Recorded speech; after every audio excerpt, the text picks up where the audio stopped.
F7 fighter aircraft আনুমানিক 1টার দিকে আমাদের মাইলস্টোন স্কুল অ্যান্ড কলেজের দিয়াবাড়ি উত্তর শাখার দোতলা স্কুল ভবনে ক্র্যাশ ল্যান্ডিং করেছে।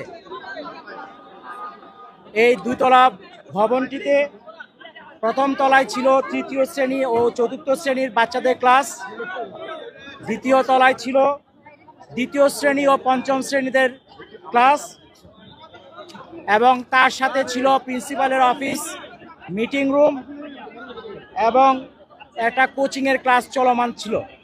তবে ওই ক্র্যাশ ল্যান্ডিং যখন হয় তখন স্কুল ছুটি হয়ে গিয়েছিল, এবং ওই সময় যে জায়গায় টিচার্স রুমের সাথে যে ল্যান্ডিংটা হয় আঘাত করে ওই জায়গায় বাচ্চা কাচ্চারা জড়ো হয়েছিল এবং তাদের সাথে হয়তো কিছু অভিভাবকও ছিল।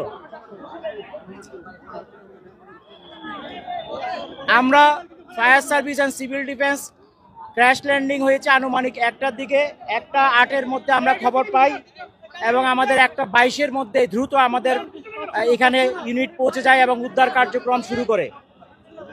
আমাদের মোট 9টা ইউনিট এখানে কার্যক্রম করেছে। বর্তমানে আগুন সম্পূর্ণ নির্বাপন অবস্থায় আছে এবং আমরা উদ্ধার কার্যক্রম চালাচ্ছি।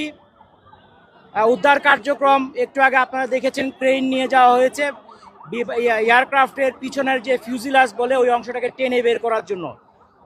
ওটা বের করার পর ফাইনালি সার্চ করলে আর কোনো ডেড বডি আছে কিনা সেটা আমরা জানতে পারবো। এখন পর্যন্ত আমাদের 6টা অ্যাম্বুলেন্স ছাড়াও আশেপাশে অনেক অ্যাম্বুলেন্স ব্যবহৃত হয়েছে এবং ঢাকার বিশেষ করে সিএমএইচ ঢাকা মেডিকেল কলেজের বার্ন ইউনিট এবং বাংলাদেশ মেডিকেলেও অনেককে আহত অবস্থায় নিয়ে যাওয়া হয়েছে বিভিন্নভাবে। আমাদের হিসাব অনুযায়ী এখন পর্যন্ত আমরা 19 জনের ডেড বডি উদ্ধার করেছি এবং তারা বিভিন্ন হাসপাতালে আছে। এগুলি হিসাবটা চলমান আছে যেহেতু দ্রুত উদ্ধার করে পাঠানো হয়েছে।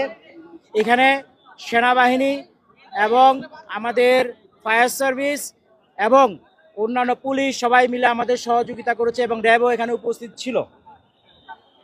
আমাদের উদ্ধার কাজ চলমান আছে এবং আশা করছি এটা খুব শীঘ্রই শেষ হয়ে যাবে, হলে আমরা টোটাল ক্ষয়ক্ষতির ফিগারটা আপনাদেরকে বলতে পারবো।